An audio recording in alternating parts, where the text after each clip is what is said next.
Welcome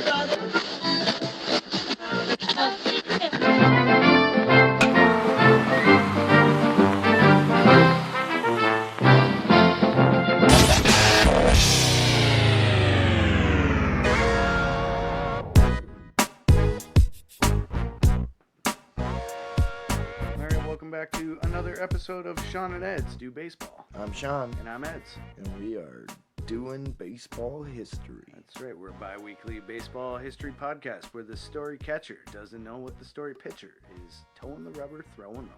And today, for the first time, I got a spitball. You got a spitball. I was going to ask if it was a little bit of a screwball, because the way we talked about it a minute ago, it sounded like maybe it was a little bit of a screwball comedy. Oh, this is going to have some fucking moments. All I can tell you. But this man was known for his spitball. Okay. But before we get to that, where can people find us? People can find us on Twitter at Doing Baseball and on Instagram and TikTok at Doing.Baseball. And I'm on Twitter, x.com at EdsDoBaseball. I'm at Sean Do Baseball. And wherever you're listening to us, however you're listening, give us a review, give us a rating, helps the show, and let us know if there's any wacky baseball players you want us to do a episode on. But not Bunk Congleton, because we did him last time. We did Bunk already. Sorry, guys. Classic Bunk, right, Eds? Classic Bunk. Thanks for listening. Also, thank you to our sponsor, Two Loons Brewing. You can find them at twoloonsbrewing.com. You can check them out at your local LCBO or your local watering hole. Look for their brick and mortar facility coming soon. And in these fleeting days of summer, enjoy a Two Loons and listen to some baseball. Yes, and please enjoy responsibly and be of legal drinking age. All right, Edsy. Yep, I'm ready. We got through the preamble. Let's hear this spitball. All right. So we start with Arthur Lawrence Raymond, born February 24th, 1882, in Chicago, Illinois. Arthur Raymond. Yes. 1882. I could not gather any info on Raymond's childhood. Okay. I find it typically hard to find stories about these people's childhood when they're born in the mid-19th century. Yeah, it's kind of difficult. So we're just going to start with him. He works as a pressman before finding his true calling, which would be alcohol. I mean, okay, baseball. Base alcohol. Base alcohol. He was a pressman, so like a newspaper guy. Yeah, I think he was like working the presses. Okay. You know, doing printing. Sense. He'd be a late bloomer when it came to baseball. In 1903, at the age of 21, he got his start with an independent team from Appleton, Wisconsin, as a pitcher. By the next fall, Raymond would find himself in the big leagues. Somewhere along the way, he earned the nickname Bugs, which was short for Bug House. Late 19th century slang for an insane asylum. Okay. Because we're off to a riveting start. Yeah. So as I alluded to, Edsy, Raymond was a drinker and a little bit unhinged. Okay. Bugs Raymond. Okay. Have you ever heard of Bugs Raymond? I feel like I have heard of Bugs Raymond. He's kind of famous, but you'll find it does not last. Okay. To get an idea, Eds, here's what famous sports writer Grantland Rice wrote of Raymond decades later. And I quote, "His name was Bugs Raymond. Bugs first collected fame around 1903 at Shreveport, Louisiana. That year, he bet someone $25 that he could eat a whole turkey, drink 2 bottles of scotch, and win a doubleheader. He did." Oh my God. I love the confirmation at the end. They're like, not only did he claim this, he did it. Say that back to me again. What he had to do. What was $25 bet. He had to eat a whole turkey, drink 2 bottles of scotch, and then pitch back-to-back games of a doubleheader and win. Win both of them. Yes. Oh my God. This guy's awesome. I love this guy. So, what year was this? 1903. Okay. According to Grantland Rice. 1904, he signed with the Waterloo Microbes of the Iowa League of Professional Baseball Clubs, which is a great league name. Raymond Okay. showed his stuff that season with 19 games, winning 19 games of the 28 that he started. This got the attention of a little So known. so hold on, just before you move on there. Yeah. According to this, $100 in 1903 is worth $3,570. So by that math, $25 is worth like almost $1,000. I'll bet you $900 Yeah. that I'll eat a turkey. Drink Drink. 2 bottles of scotch and win both these games. What So- a menace. So he wins 19 games in the Iowa League, and the Detroit Tigers come calling, and he Okay. joins them late in the season. The Tigers were not good, I don't think, this year, so he just gets an audition in September. Raymond appears in 5 games. He gives up 5 earned runs in 14 and 2/3 innings pitched, and posted a 0-1 record. He also went 0 for 5 in his at bats. The audition had not gone badly, but Ed Barrow, the Tigers manager, began to hear rumors that Raymond was a wee bit of a drinker and decided to cut bait on Raymond at the end of the season. Okay. So they're like, he didn't do very good. He was okay. He was okay, but we don't we hear he may be problematic. Yeah. So And Barrow was probably right, though. I'm sure Tigers fans would have loved to have Raymond over the next few years, despite his drinking, but Barrow was right. okay. His future teammate, Rube McQuard, later said, and I quote, "Bugs drank a lot, and sometimes it seemed the more he drank, the better he pitched. They used to say he didn't spit on the ball, but he blew his breath on it, and the ball came up drunk." Like his breath was like the alcohol on it would dry the ball out. Yeah. How does he have spit? Yeah. In 1905, Raymond would end up in Atlanta of the Southern Association. He was not pleased with the demotion, and he showed up late for spring training. Still, he did okay down in Atlanta. He posts a 10-6 record in 18 games. But more importantly, he became a true showman, sometimes walking to and from the pitcher's mound on his hands. Oh God. I mean, that's pretty cool. Pretty impressive. So there's It's also, just horribly unnecessary. and he's probably drunk. Yeah. Like, that's very impressive. Yeah. If you can walk on your hands while you're drunk. It doesn't say how good he was at it though. Well, no, Or but you still, didn't say. I think I saw a picture of that, and that's how I found this guy. Okay. Yeah. I was like, this guy walks on his hands. Also, he's pickled himself. So he also gave Grantland Rice a very strange afternoon in Atlanta. And there's a few iterations of this story, and there is so much that is like legend with Bugs Raymond. And the stuff that I read that just didn't make any sense at all, I didn't include as much as possible. Mhm. But this is one of those stories where there's a few iterations of it. But here's how the story goes, according to this.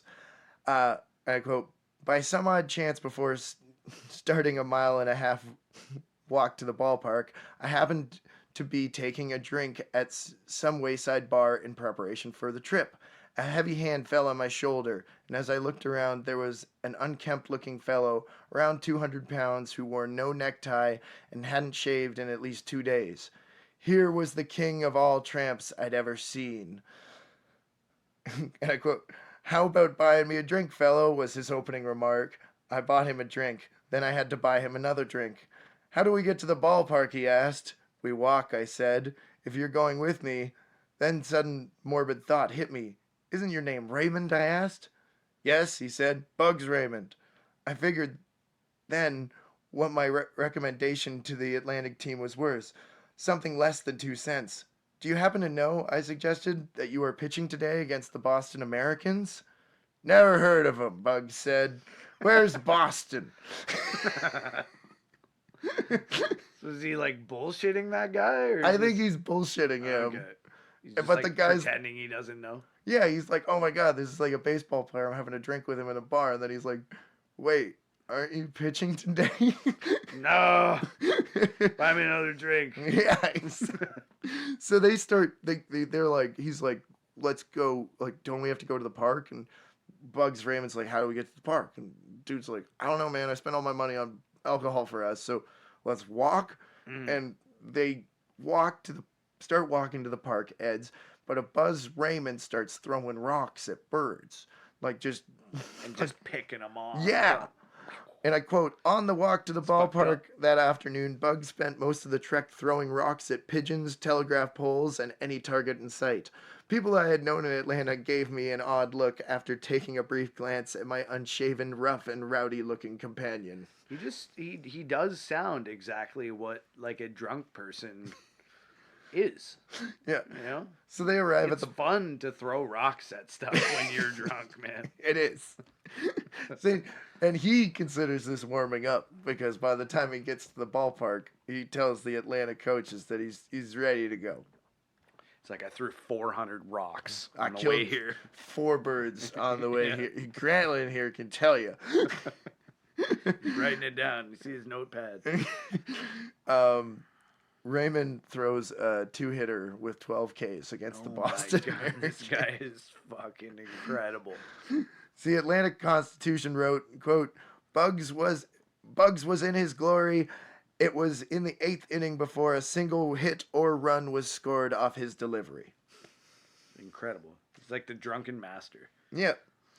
So, despite his success and showmanship, he does not get along with manager Billy Smith. After pulling Raymond after the 6th inning in this future game, having allowed 3 runs and 6 hits in a 4-1 loss to the Birmingham Barons, Smith alleged that Raymond had thrown the game. No actual evidence ever emerged, but papers talked about Raymond's issues with alcohol in turn and staying in game shape. Okay, I could see that. Yeah, so basically the manager accused him of throwing the game, and the newspapers were like, what proof do you have? And he's like, none, but he's a drunk. And they're like, shitty. That is true. That's very true. Yeah. So on May 6th, he's suspended indefinitely. With that, Raymond's contract was sold to Savannah of the South Atlantic League for 1906. All right. The New Orleans Picayune, which is a newspaper, said of Raymond's dismissal, and I quote, he likes to stand around with the boys and dispense hot air and listed to the admiring fans tell each other what a big man the Bug is, that he looks upon the cup that cheers but deliberates and does not think of tomorrow. Bug was spoiled, just like a child. By the attention shown him, he fell, not morally, but physically, and Billy Smith suspended him. That is all there is to the Bug story. All right. So, he as you mentioned before, he can't keep in game shape. Yeah, he's getting shit faced all the time. Basically. Yeah. But with his new club, Bugs Raymond delivered Savannah a Sally League championship. Nice. Savannah went 72-41 with Raymond going 18-8 in 29 starts, most definitely helping the team edge out the Augusta Tourists by 3 games to secure the pennant. Amazing. Yeah, astounding. Even with his success, Raymond wasn't making much money and decided to stay in Atlanta over winter to bartend. Because that's just why not? Why not? You get free shots. Yeah. One for you. One for me. 7 for me. So Raymond started the 1907 season with the Jackson Senators of the Cotton State Leagues, but he would only pitch a couple of games before leaving the team because of interest from a team called the New York Highlanders. Which is Yankees. The Yankees, yes. So this is from his Sabre bio. I quote, in an exhibition contest against the New York Highlanders, he struck out Willie Keeler 3 times. New York manager Clark Griffith wanted to sign Raymond on the spot, but the deal fell through. So instead of the big leagues, Raymond decides to rejoin his Savannah manager, Wilson Matthews, now with the Charleston Seagulls of the South Atlantic League. Okay. Raymond pitches 51 games and 335 innings. Jesus. He goes 35-11 along with a no-hitter, and he helps a second team win the South Atlantic League pennant. Jesus Christ. And you may think he's amazing everywhere he goes. Yeah, you may be like, wow, he really figured it out. He got his shit together. No. He absolutely did not. I didn't assume that at all, Sean. Yeah. I assumed he's drunk this whole time. At least on one occasion in Charleston. And one is more than... That's too many. Yeah. A comatose Raymond was seen being chauffeured around Charleston by his manager in a wheelbarrow after a few too many beverages. Oh, my God. Imagine being the manager and like having to be responsible for that guy. But it was Wilson Matthews, the only manager that ever made it work with him. They won 2 championships together. And all it took was him just being like... They're like, fuck, I need that pennant. Just struggling to hold the wheelbarrow. Like, it's all rickety. It's a 1907 wheelbarrow. You know how many times I've carried him in this? Okay, this is one of my favorite stories. This is from the Montreal Gazette, of all places. And I quote, one afternoon while pitching for Charleston, he drank 12 bottles of beer before the game, and when he went out to pitch, he carried a bunch of bananas. He laid the bananas near the mound and munched on the fruit in between strikeouts. I got mangoes, man. So he drank 12 beers and then just walked out on the mound with a bunch of bananas and ate them all throughout the game. Potassium good for you when you're drunk? He loves bananas. Okay. And actually, there's a whole thing. This Montreal Gazette article is a bit too much to include, but he apparently would take the inside of the banana peel and rub it on his hands to spitball, right? It's dead ball era. They're peel ball. Yeah, they're Ray Chapman's still alive. Yeah. He's wrapping the ball in a banana peel, throwing it. I'm not sure that would be outside the rules. Yeah. So with his success, obviously the Highlanders wanted him. He went back and won another championship. So St. Louis Cardinals signed him at the end of the 1907 season.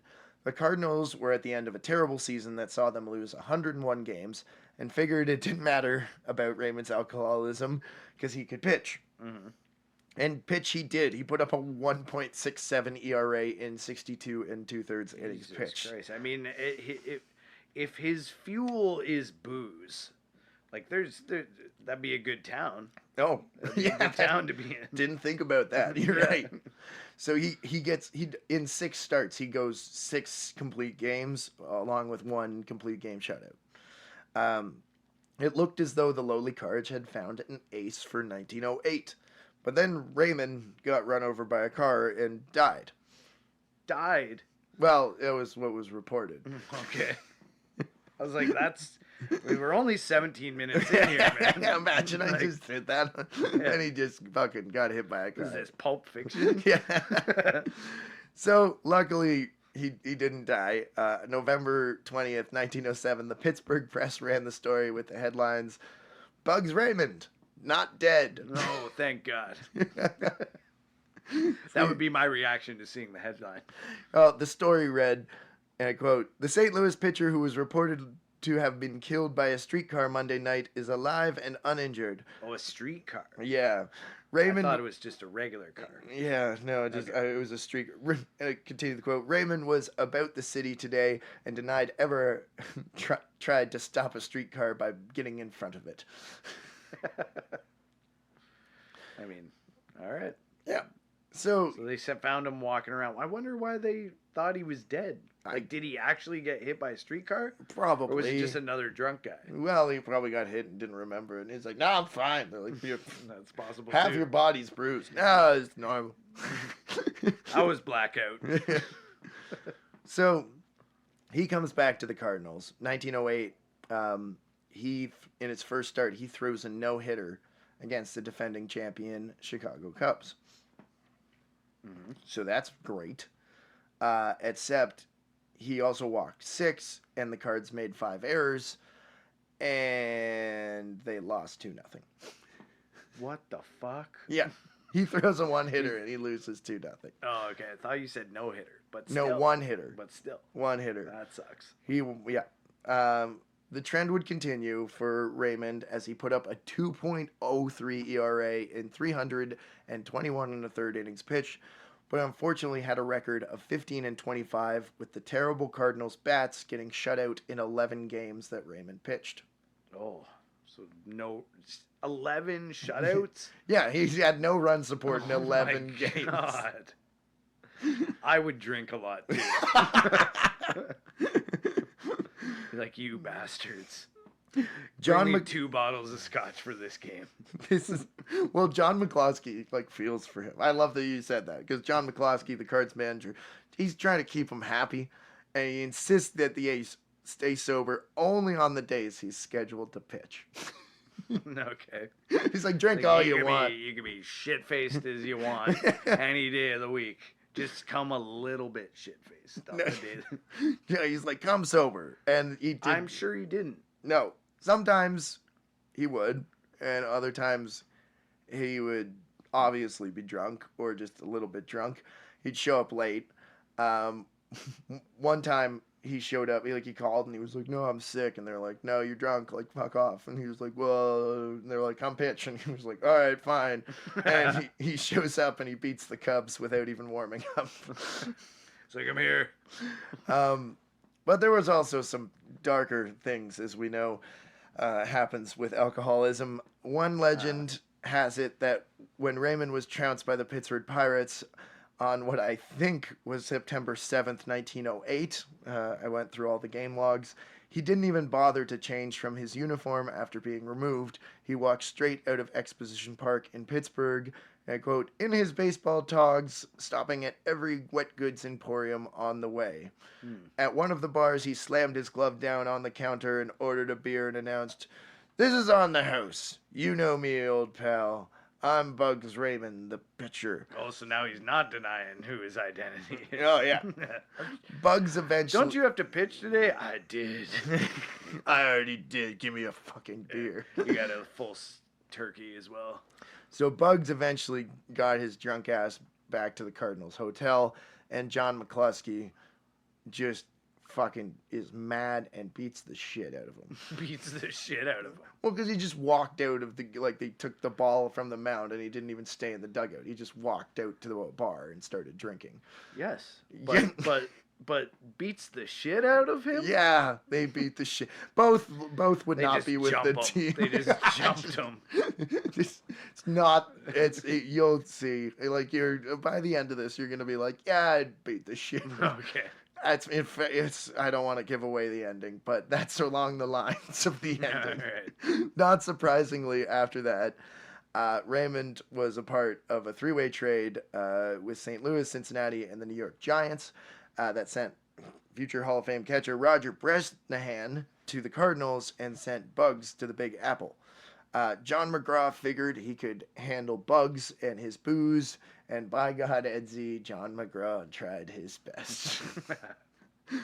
So, I mean, I admire McGraw's confidence, but sounds like this guy was, a champion drinker.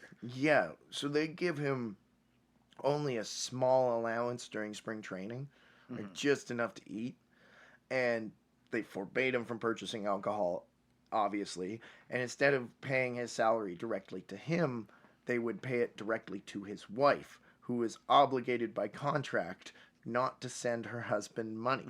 Okay. Bugs, this all sounds very complicated. They're like, you are going to drink this away. Once again, just like our last story, he has a wife. Don't know when that happened, but it did. He has a daughter as well at some point. Okay. Didn't look into it. But he, he's like, literally quips. He's like, well, if she gets paid, then just let her pitch. They're like, shut up, you booze hound. Yeah. So McGraw thought he had a star in the making. The first time John Myers caught a Raymond bullpen session, he said to McGraw, that fellow can do more tricks with a baseball than any man in the world. All right. So, I mean, it shows. His record shows it. Yeah. It's just amazing that he's able to, have that production. That drunk. While he's that drunk, yeah. So the first year with the Giants, Raymond puts up a 2.47 ERA in 270 innings pitched.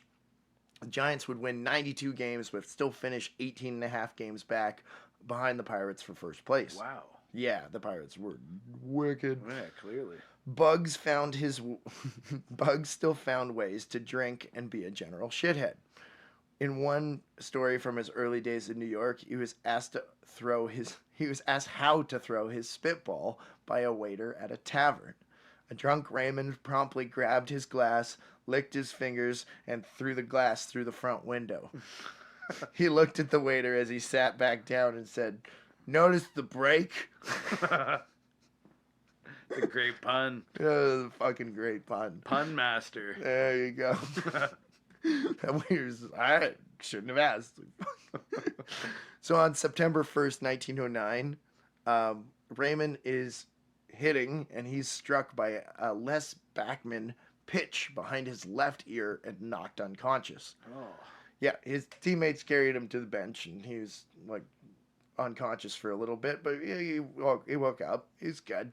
He's back to drinking a few days later. Forgot it happened. Yeah, and despite the knock to the head and the drinking, Bugs won 18 games in 1909, but probably would have won more. But he quit after a 10-1 loss to Brooklyn on September 11th, 1909. He Patrick Watt it. Yeah, Patrick Watt. He decided to finish the season instead as a bartender. He tended a bar on 8th Avenue and hung his uniform in the window to advertise his presence. Aren't you Bunk Congleton? No. Isn't that your uniform in the window? No. It's Bugs Raymond. Yeah. You Sorry. said Bugs. I did say Bunk He's still on the Congleton. last story. Yeah, sorry. Bugs Raymond. So Raymond returned, even though he walked out on the team for the 1910 season. But it was clear that McGraw needed to take drastic measures to keep Bugs away from booze.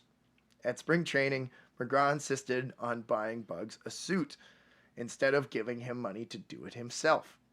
Raymond then returned the suit in exchange for a cheaper model and spent the $7 he saved on alcohol.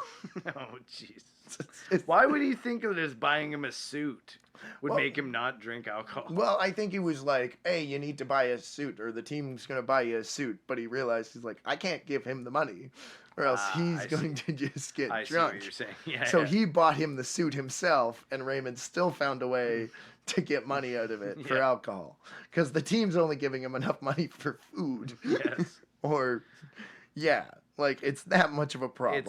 It's that much of an addiction. I'll quote again from his Sabre bio. I quote, McGraw next cut off all funds to Bugs and forbade the other Giants from lending him money. In response, as the team barnstormed north, Raymond wrote free passes to Giants exhibition games and gave them to bartenders in exchange for drinks. By the time the Giants reached New York, the Giants manager was denying Bugs unopened packs of cigarettes because the alcoholic pitcher was reselling them for money to buy booze. Jesus Christ. Like, I mean, good on the Giants for, like, trying to help with this problem. Yeah. But, like, man, like, he just keeps circumventing their measures at every turn. He's a schemer. Yeah. He's an addict. That's what it is. It's sad.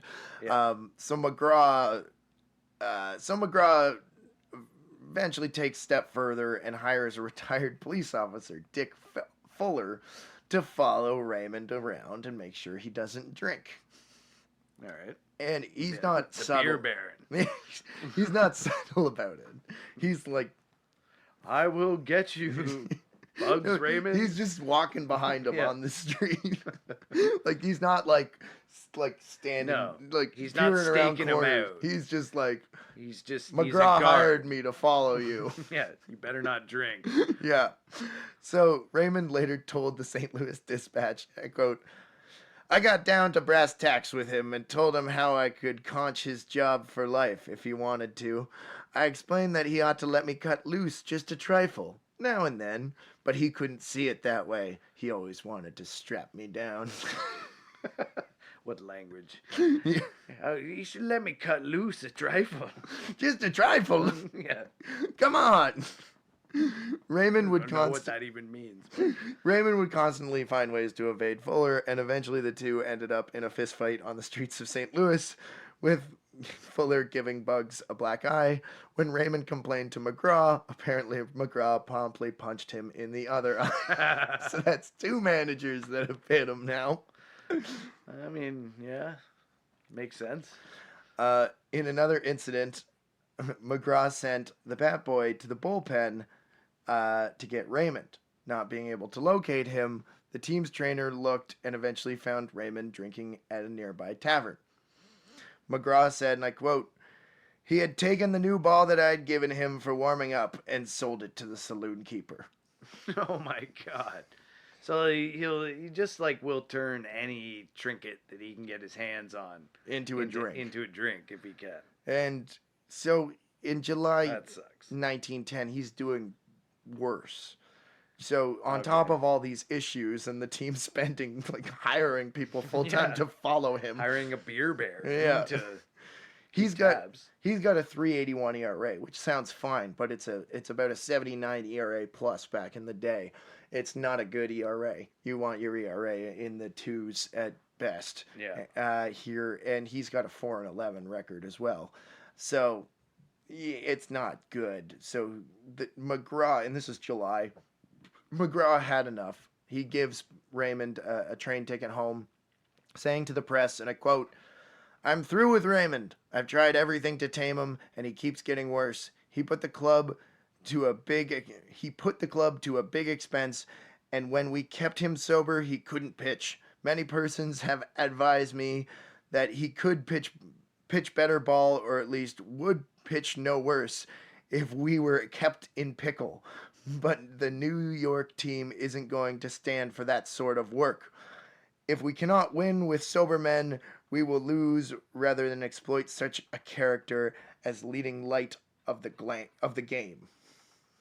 All right. Well, that makes sense. They finally had enough, and they're like, "We've done all we can with this guy." I love that everyone's like, "But if he's drunk, he's good." Yeah, that's true. He's like, "I don't care. We'll lose Yeah. before We'd we rather have." lose before we have to deal with this guy again. And McGraw continues, really driving the stake into the heart. No manager would have gone so far with Raymond as I did. Therefore, I'm not going to trade him. Probably nobody wants him. But if he isn't any of use to me, he isn't worth anything to anybody else. And this game is better off without him. He's pitched his last game for me." I mean, that's a little playing God. But anyway, I don't know why McGraw feels he should decide whether anyone else wants to deal with Raymond. But Yeah. Anyway, okay. And, I mean, he would be exhausted yeah. at that point, but He's done with him. And that August, Raymond, he's traveling. He's not on the team anymore. He's traveling up to Litchfield, Connecticut to play some semi-pro game or make an appearance for some team that's, going to give him beer money. And he nearly dies for realsies this time in a train accident. Okay. Not a streetcar. No, his train that he's in smashes into several freight cars, and he suffers a broken pitching arm with a cut and bruised leg. Holy shit. Yeah, he was in a real-ass train crash, and he survives. Okay. So he returns to Chicago to heal up, and of course, Edsy, he starts wrestling. Well, of course. Who saw that coming? Exactly. Who didn't see that coming is what I meant to say. The Chicago Daily News reported of his debut December 17th, 1910. Quote, "His shoulders were twice pinned to the mat by Joe Kennedy, a local semi-professional. Kennedy won the first fall with little difficulty. Bugs came back strong and took the second, but was unable to stand the pace and was forced to yield in the third." Okay. So this, I assume, is work wrestling, but they're like, they're at the kayfabe is still alive and well at this time. So they're selling it as shoot wrestling. That's real. Sure. Yeah. He gives up on wrestling pretty quick. He's like, fuck that sucked. And despite the harsh words from McGraw and the Giants, in January 1911, the Giants arranged for Raymond to receive treatment for his alcoholism at the Keeley Institute in Dwight, Illinois. Well, that's nice. But did it work? Well, first they got him wasted. They were like, let's have one last ride. But yeah, no, okay. Literally. And that's what the Institute apparently advised. They were like, so you got to get it drunk. Out of the system. Just get it one last big bender. You know, there's this new stuff called opiates. If you want to get some of that too. Well, so he literally, McGraw's right-hand man, Dick Kinsella, who's like one of the Giants scouts, he takes Bugs out one last night. And the Chicago Evening Post reported on this somehow. Jesus Christ. Before starting the course, it is customary to give the patient all that he desires of his favorite beverage. Kinsella called for his man on the west side, and together they made the rounds of Bug's usual resorts. A farewell drink was taken at each place. Oh my God. It's so excessive. and dangerous, frankly. Like, I mean, I know Bugs has built up a ridiculous tolerance by this time in his life, but like, yeah, it's like, how many people that they were trying to recover, yeah, like died of alcohol poisoning before they went to rehab. Apparently, he had like 4 beers, like on the train there too. And the rehab center was like, come on in. Yeah. Bring those on in. Yeah, you can have those on the patio before you go inside. Yeah. So he spends 6 weeks at the Keeley Institute. The New York Tribune reported, quote, the eccentric twirler of the Giants has been discharged from the institution completely cured. All right. Because that's how alcoholism works. I believe them. Yep. Thank you. The New York Tribune. Thank you, the New York Tribune. So Raymond spoke to the St. Louis Dispatch before leaving for spring training that year because he's invited back with the Giants because he's cured. Yeah. Arthur Raymond, who no longer desires to be known as Bugs, may slip from the water wagon he so arduously climbed upon during the 6 weeks at Dwight Institute.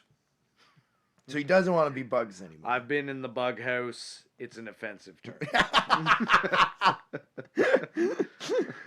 That's great. The quote continues, if I find I can't make success on the mound as a prohibitionist, I am going to tumble. Because I know that I can pitch the ball while I'm jeezed.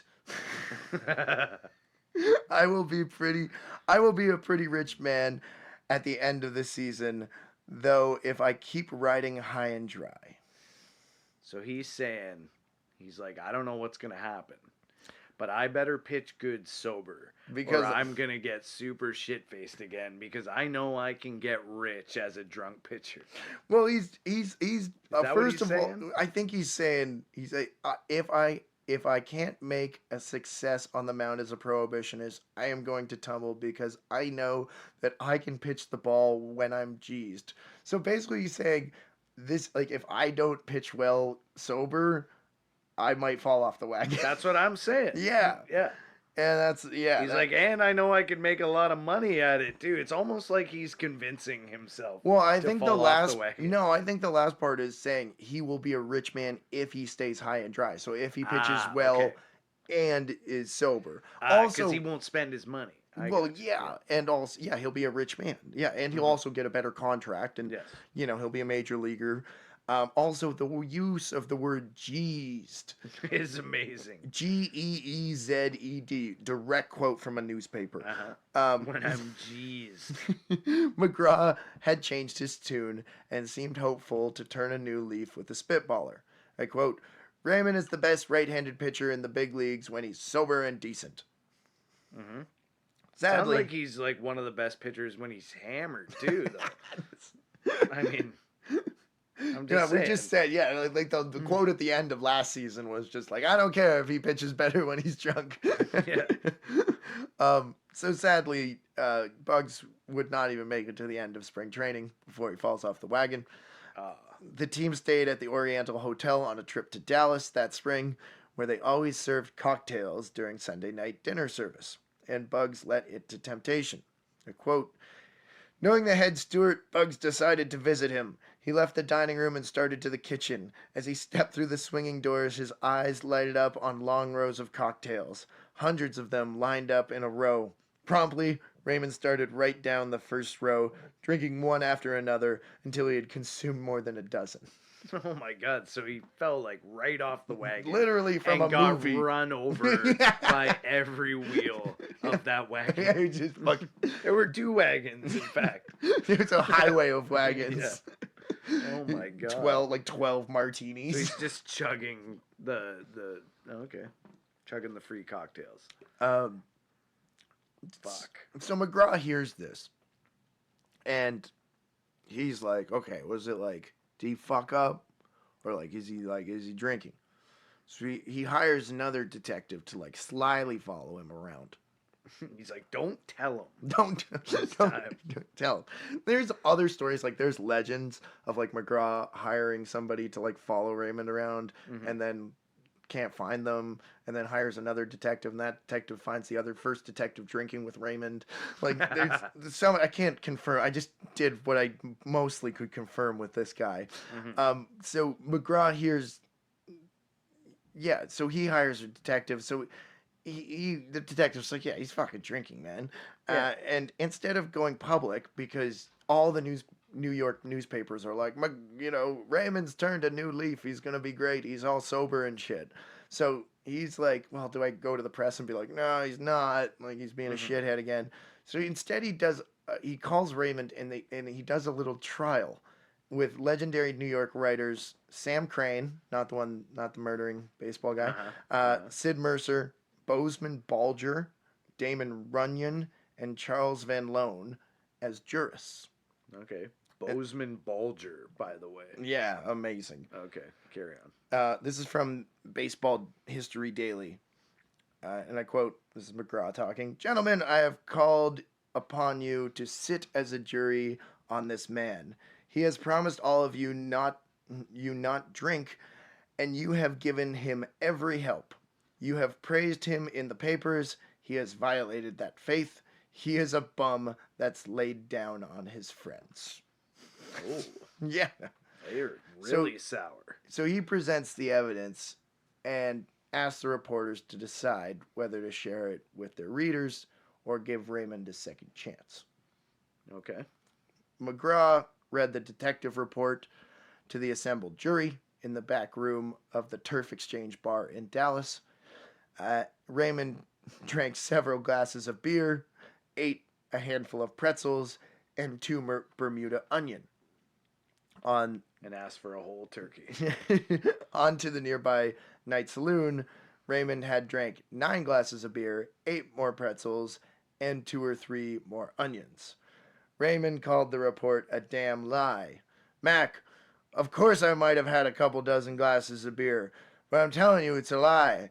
I ain't eaten an onion in several months." What? He's like, that report is unfounded because the onions, I don't eat onions. I don't even like onions. It's been months. I could have had 12 beers. I could have had a dozen beers. But it's bullshit because of the onions. So in sympathy, the jury unanimously decide to give Raymond one more chance and not report his tumble from the wagon. Okay. And of course, Raymond vows to stop drinking. Yeah. McGraw swore the writers to secrecy, but soon the truth comes out. Washington Times reported that Raymond fell off the wagon March 31st when the Giants got to Atlanta for an exhibition game. And quote, "After a few innings Wednesday against his old club, Raymond proceeded to celebrate, and that evening did not appear at the hotel until very late." Okay, suspicious. Yeah. New York Herald denied the report, saying, and I quote, "Raymond was not in condition to pitch at Atlanta. It is true, but it was not drink. He contracted a bad case of malaria there and was confined to his room." And they're like, okay, weird. It seems pretty extreme. Yeah. Also, it's just like, yeah, sure. That's the Giants being like, Yeah. At this point, McGraw is just doing anything to keep Raymond sober, including finding him every second for incidental shit, so he cannot have any money for alcohol. Like, he's just not paying him at this point. Just making up reasons. So Raymond starts off 1910. He wins, I believe it was 1910. He wins his first 3 games, allowing just 4 runs over 25 and 2/3 innings pitch. But soon the wheels began to fall off, and McGraw ran out of patience. Again, June 16th, Raymond was sent to relieve with the bases loaded, no one out, first inning. 4 runs scored before Raymond retired the Cardinals. So, not great. He was bases loaded when he came in, but he gave up a bunch of runs. Raymond allowed 4 runs in the 5th then, and was removed after the 6th. He walked 6 and hit Steve Evans twice with pitches. McGraw promptly fined him $200 and suspended him. This would be Raymond's last game in the big leagues. It sounds like a terrible outing. Yeah. I mean, he came in with the bases loaded, but he gives up 4 and then gives up 4 later on. Walks 6. Hits a guy twice. Yeah, that's pretty junky. Yeah. According to his Sabre bio, and I quote, "The final straw came in a game against the Pirates when Bugs was sent to the bullpen to warm up. When McGraw needed him 2 innings later, he had disappeared, once again turning up at a local saloon." So he's done. For realsies this time. He's 29 and he's young. Yeah, that's the thing is he was good for a couple of years, but it's really and his appearance is starting to he's out of shape. He's just a booze hound. Looking rough. Yeah, he left New York and returned to Chicago, where when sober enough he would pitch in semi-pro games. Tragically, his 5-year-old daughter would die sometime that year from influenza. And Raymond's wife left him shortly after, and he was all on his own. Oh, man, when it rains, it pours for old Bugs. Well, that's what I mean. I feel as much as he was he's an addict and alcoholic, not saying that that's necessarily his fault or a bad thing, but I feel for McGraw and people trying to help him. Mm-hmm. But, it's just, it's also this dude's in train crashes and loses his daughter at 5. Yeah, this guy's had a rough go, man. Yeah, he's not even 30 yet. So he attempts a comeback with the Cincinnati Pippins of the United States League, but it's clear that Bugs had lost it on the mound. Mm-hmm. From Sabre, once again, quote, "In one game, he hit 4 men with pitches in less than 2 innings before getting the hook. None of the batsmen were seriously hurt," a scribe noted, because Bugs could no longer throw the ball hard enough to injure them. When the league collapsed within 2 months, Raymond received his reinstatement from the National Commission and applied for his old job with McGraw. Oh, God. McGraw wired back a terse rejection. Hell no. It was, "I have enough troubles." Oh, okay. So that's close the same enough. Thing. Sadly, and probably not unexpectedly, Edsy, Raymond would not last much longer. On September 7th, 1912, a maid entered Raymond's shabby hotel room and found him dead. Raymond was just 30 years old. But the story doesn't quite end. Okay. Originally, it was chalked up to alcohol and a heat wave passing through Chicago. But when examined by a coroner, it was found that Raymond had died from a cerebral hemorrhage due to a fractured skull. Oh, my God. So how did Bugs Raymond fracture his skull?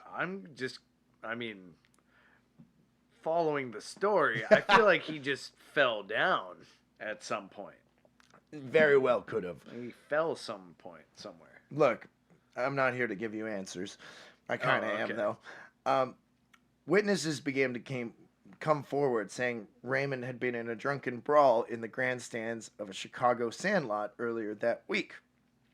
The police began to investigate. He just loves drinking at baseball games. He fucking loves it. Trust me.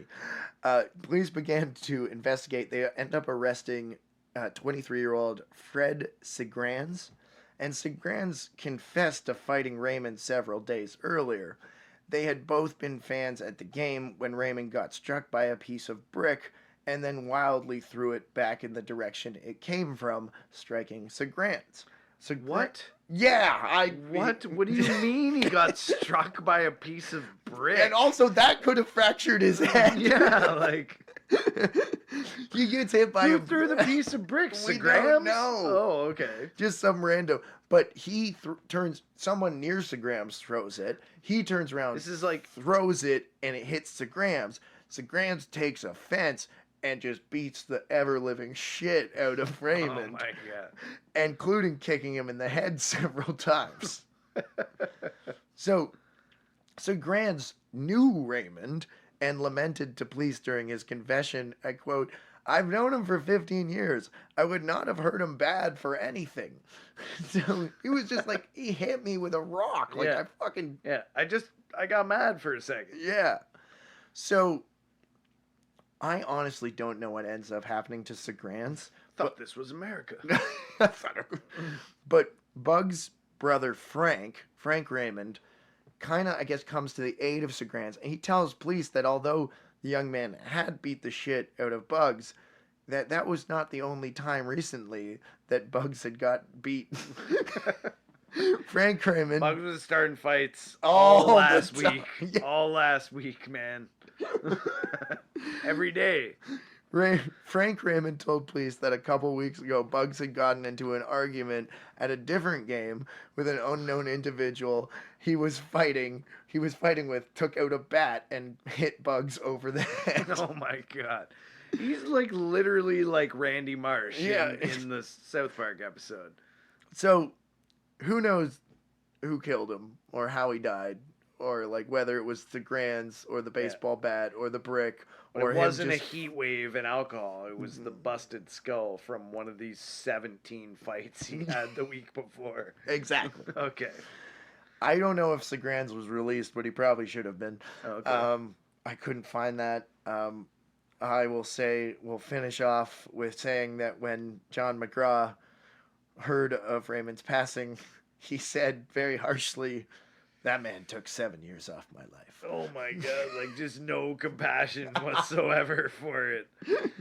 I mean, I could understand why he's so resentful. He had like poured a lot into trying to help him. Oh gosh. And was like met with resistance at every turn. So, but that's an amazing story that's like, sort of lighthearted and entertaining, but like underneath that all, that's a very dark, sad story that like, No, that is obviously if you're struggling with addiction, we don't mean to make light of it, but Jesus Christ, that dude was a character.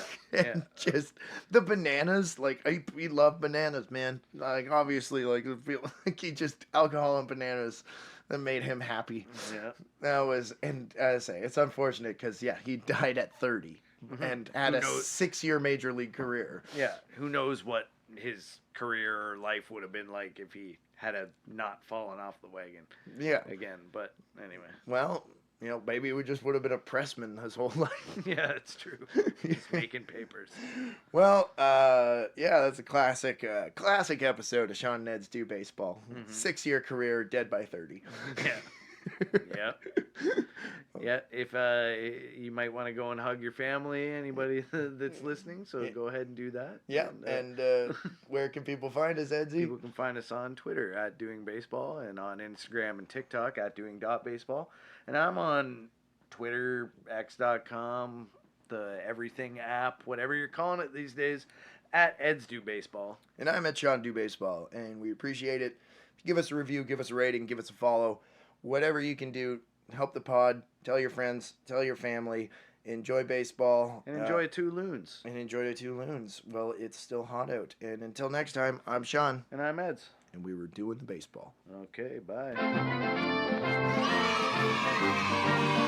Oh, it's fun! They're having fun! So dumb! No!